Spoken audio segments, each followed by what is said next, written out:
Oh, I just got done reading Nothing But Blackened Teeth by Cassandra, Khaw.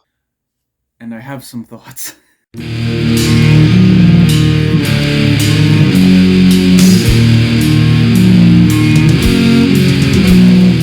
Hello, my name's Will, and this is Will to Read.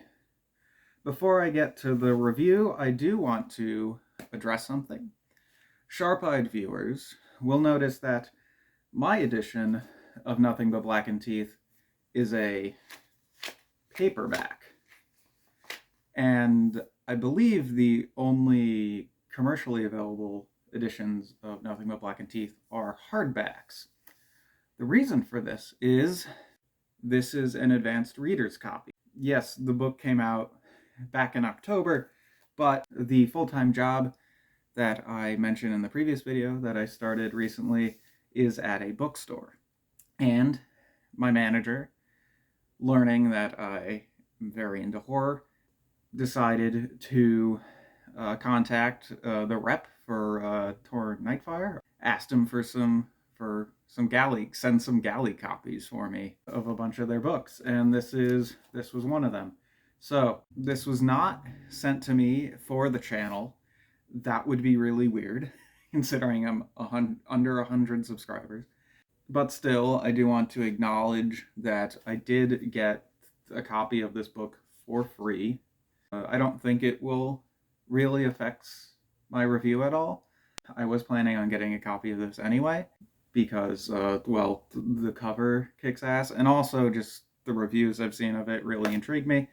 But I did want to acknowledge that at the beginning, because to not acknowledge that, I think, would be in poor taste. It would show a lack of transparency and ruin the trusting relationship I build up with you, my loyal audience. But now that that's out of the way, let's get to the book. So I'm going to do this similar to the Binti review. So I don't think there's going to be less spoilers in this than the Binti review, because unlike Binti, I don't have really mixed feelings about this book. I just like it.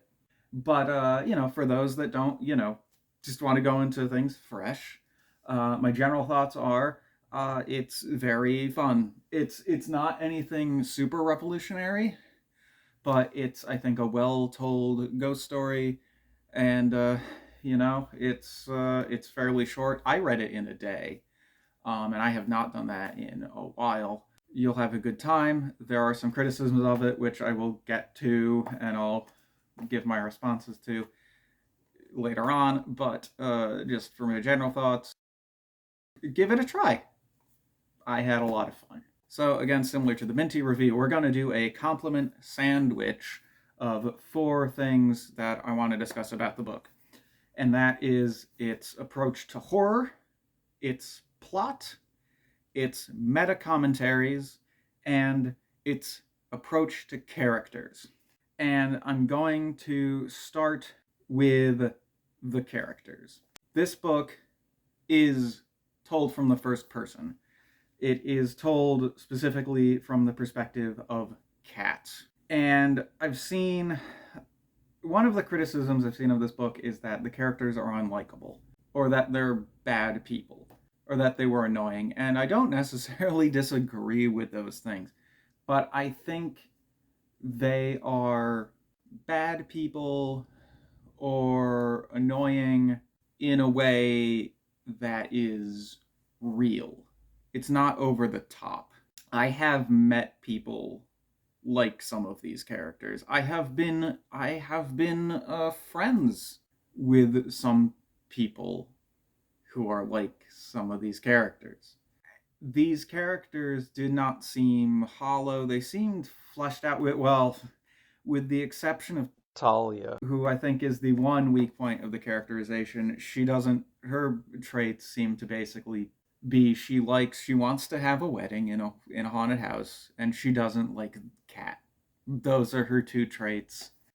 It's, she's not really fleshed out. She's gone for like half the book, so it's kind of easy to forget about her. But the other 4 characters, I think, are very fleshed out and seem very real to me. Whether or not they're people you want to spend time with is a completely separate question, but I think the characters are well developed and they seem like actual people. Like their friendship seems to be basically they were been friends since high school, it seems like. And sometimes those friendships can be friendships of proximity where you just happen to have a couple things in common and your values maybe don't mesh up, but hey, they're the only other person that, I don't know, is into wrestling, or the only other person that's like plays Pokemon cards or something. I don't know. And that seems to be basically what these friendships are in this, and that's why they butt heads so much and why there's so much. And it seems like they also don't really communicate with each other too much, which leads to why I really like this, because the horror ends up lending to the fractures in their relationship and just brings them to their head, and it's lovely. Well, it's not lovely, but it's very well done. It wouldn't be right to call that lovely. Next, I want to talk about the plot. The plot is fairly basic, which is why I'm putting it in the middle. It's not anything really revolutionary. It's a fairly basic but well executed haunted house plot. There's nothing really special about it, but there's also nothing that really made me go, oh, that's really contrived. That's really all I have to say about that. Next, I want to talk about my big problem with the book, which is its meta-commentary. And my problem with this book is not something that's unique to this book in particular. In fact, I've noticed it be a thing a lot in modern genre fiction, more broadly, especially in fantasy and sci-fi. This is the first modern horror book that I've seen this in. But again, I tend to not read a lot of recent stuff, but at least in the modern stuff that I've read more recently, like it seems to be this pattern of like the meta commentary is very Whedon-esque or Marvel-esque, which I guess is also Whedon-esque because he was the one that really brought that to the MCU. But to me, this is how I'm defining it. Basically, you point out a genre trope is happening, or you allude to a genre trope, but you don't really say anything about it.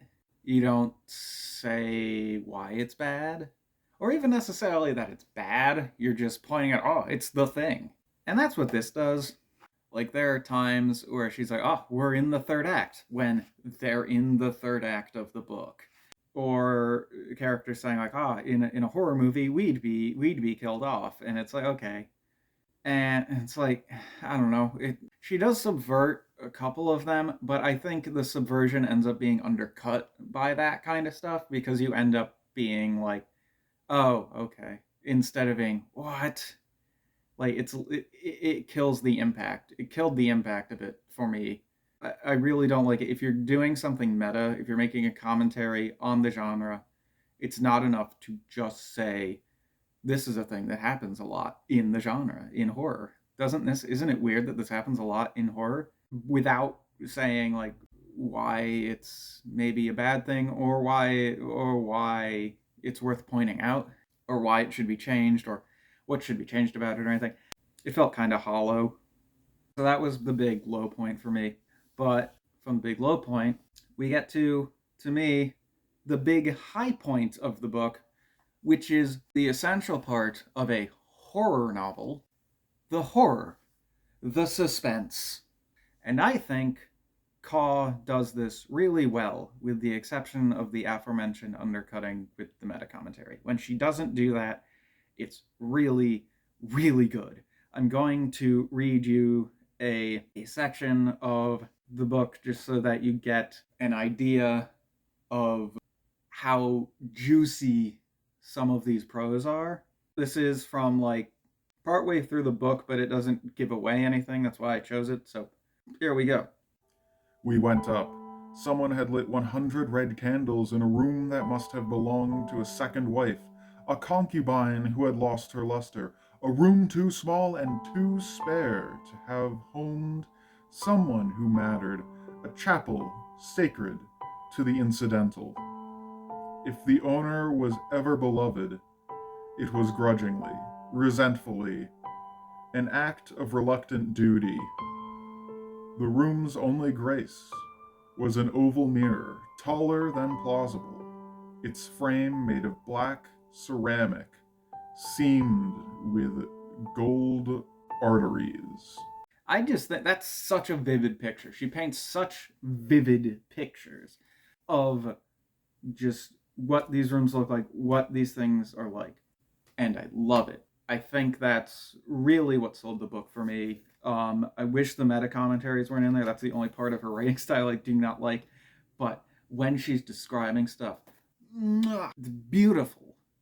It just really gets to you, and I can just imagine everything.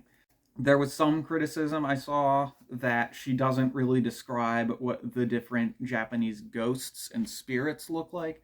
But honestly, I didn't feel like that interfered with my ability to get what was going on. Maybe it's because I've watched a bit of anime that have to do with spirits and stuff. But, like, I mean, I didn't recognize most of what the different kinds of spirits were. But, I think I'm fine with that. I just kind of pictured them as generic spirits. And maybe I'm picturing the wrong thing in my head. But I think that's fine. I think, like, you can get through it without having to pause to look up stuff. Unless I get that some people, like, really want to know what everything looks like exactly. And I can see that being annoying for people like that. But I personally didn't have a problem with it. Overall, I really enjoyed this. It's not necessarily as good as the cover was. I think that also is probably why some people gave it, like, bad reviews or mixed reviews, because the cover just kicks so much ass that the book maybe didn't live up to the expectations of the cover. But I still think it's a really solid, well-crafted horror novel and is well worth your time. Read it. And that's my review of Nothing But Blackened Teeth by Cassandra Khaw. As mentioned, I do have a few advanced reading copies from Throw Nightfire, and some of them are actually ones that haven't come out yet. So I might actually be recording a few reviews in advance and releasing them around the time that the book will come out. We'll see if that actually ends up happening. But there's a possibility that it will. And I'm actually, one of them in particular that comes out in a few months that I'm very excited about will probably be the next one I read. So that one will be released around when that book comes out. So look for that at the mysterious time I'm not going to mention. That is all. My name's Will. This has been Will to Read. Like, subscribe, comment. What did you think of this book? Did you also really like it? Did you have mixed feelings about it? Did you just hate it? Let me know. I'm curious. See you next time.